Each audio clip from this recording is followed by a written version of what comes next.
ఎదురవుతున్న సమస్యలు, వాటికి చూపిస్తున్న పరిష్కారాలు, ఈ 30 నెలల్లో రైతు సంక్షేమం కోసం రైతును తలెత్తుకొని ఆత్మగౌరవంతో బ్రతికే విధంగా వ్యవసాయం దండగ కాదు, వ్యవసాయం అంటే ఒక పండగలా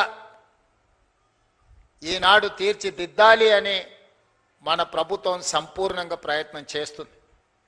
ఇవాళ కొన్ని అంశాలు వేదిక మీద ఉన్న మా ఆడపడుచులు, మా అక్కలు, మా చెల్లెళ్ళు చాలామంది చదువుకున్న వాళ్ళు ఉన్నారు. మా యువమిత్రులు ఒకప్పుడు పంచగట్టుకొని వ్యవసాయం చేసే కాడి నుంచి ప్యాంటు షర్ట్ వేసుకొని వ్యవసాయం దాటి ఈరోజు సూట్ వేసుకున్న సోదరులు కూడా వ్యవసాయ పనుల్లో నిమగ్నమవుతున్న సందర్భంలో కొన్ని అంశాలను మీ ముందు ప్రస్తావించాలని ఈరోజు నేను భావిస్తున్నా.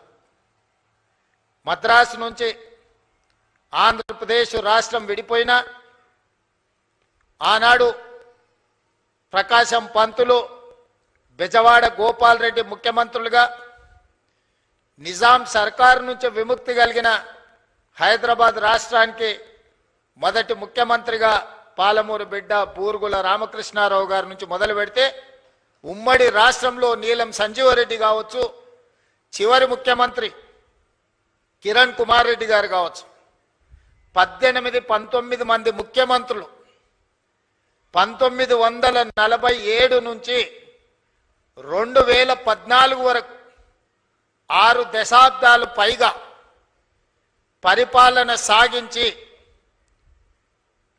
మన రాష్ట్రం మీద, రాష్ట్రం విడిపోయినప్పుడు తెలంగాణ ప్రజలకు అప్పు ఇచ్చింది 69,000 కోట్ల రూపాయలు. దాదాపుగా 60 ఏళ్ళు 18-19 మంది ముఖ్యమంత్రులుగా బాధ్యతలు చేపట్టి తెలంగాణ రాష్ట్రం ఏర్పడే నాటికి మనకిచ్చిన అప్పు 69,000 కోట్ల రూపాయలు అక్షరాల. జూన్ 2, 2014 నాడు ప్రత్యేకంగా ఏర్పడిన తెలంగాణ రాష్ట్రం యొక్క అప్పు 69,000 కోట్ల రూపాయలు. జూన్ 2, 2014 నాడు కల్వకుంట్ల చంద్రశేఖరరావు గారు పెద్దలు తెలంగాణ రాష్ట్ర ముఖ్యమంత్రిగా బాధ్యతలు చేపట్టి డిసెంబర్ 7, 2023 నాడు ప్రజాపాలనలో ప్రభుత్వాన్ని ఏర్పాటు చేసిన తెలంగాణ రాష్ట్ర 2వ ముఖ్యమంత్రిగా నాకు బాధ్యత అప్పజెప్పినప్పుడు ఈ రాష్ట్రం యొక్క అప్పు 8,11,000 కోట్ల రూపాయల అప్పు.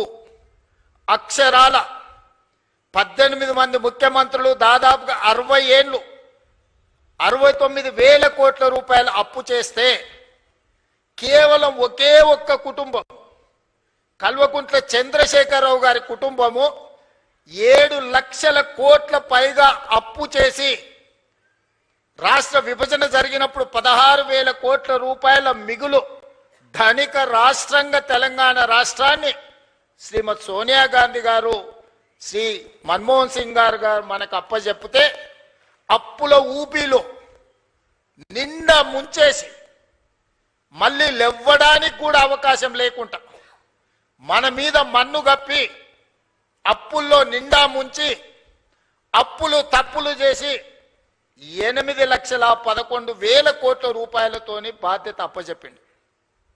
ఎన్నికల సందర్భంగా 6 లక్షల కోట్ల రూపాయల అప్పు ఉందని మేమంటే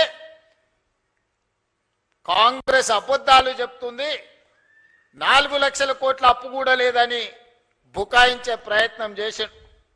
సరే, అరాకొరా ఏమైనా చంద్రశేఖరరావు గారు అప్పు చెప్తుండేమో అని బాధ్యత చేపట్టిన తర్వాత ఆర్థిక మంత్రిగా బాధ్యత తీసుకున్న బట్టి విక్రమార్క గారికి మొట్టమొదటి మంత్రివర్గ సమావేశంలో నేను ఒక మాట చెప్పిన, మంత్రులందరి అనుమతితో, అసలు పూర్తిగా మన రాష్ట్రం ఎంత అప్పు ఉంది, ఏ విధమైన అప్పు ఉంది, ప్రభుత్వం ప్రత్యక్షంగా తెచ్చుకున్న అప్పేంది, వివిధ కార్పొరేషన్ల మీద తెచ్చుకున్న అప్పేంది, వివిధ శాఖల మీద తీసుకొచ్చిన అప్పేంది, ఎన్ని రకాల అప్పులు తెలంగాణ రాష్ట్ర ప్రభుత్వం మీద ఉన్నాయో లెక్కలు తీయండి.